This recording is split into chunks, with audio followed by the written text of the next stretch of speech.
Hello. उन्हाळ्यात हमखास केली जाणारी आंबे डाळ आपण करूयात. तर इथे खोबरं, कोथिंबीर, हिरवी मिरची असं आपण वाटण करून घ्यायचं आहे.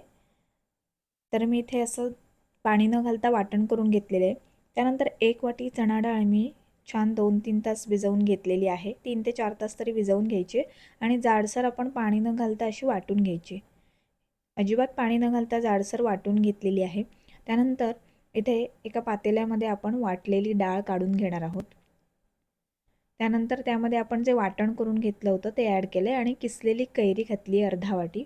त्यानंतर चवीनुसार साखर आणि मीठसुद्धा आपल्याला ॲड करायचं आहे.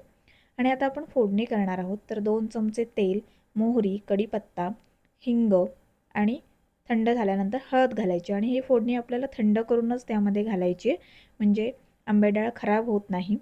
तर अशा पद्धतीने आपण फोडणीसुद्धा ॲड केलेली आहे. थोडंसं याच्यासाठी तेल जास्त लागतं आणि सर्व आपण मिक्स करून घेणार आहोत. एकदम टेस्टी लागते. उन्हाळ्या सीझनमध्ये कैऱ्या यायला लागलेल्या असतात, तरी नक्की ट्राय करा. तुमचा फीडबॅक मला कमेंटमध्ये कळवायला विसरू नका आणि अशाच रेसिपीजसाठी फॉलो मात्र नक्की करा.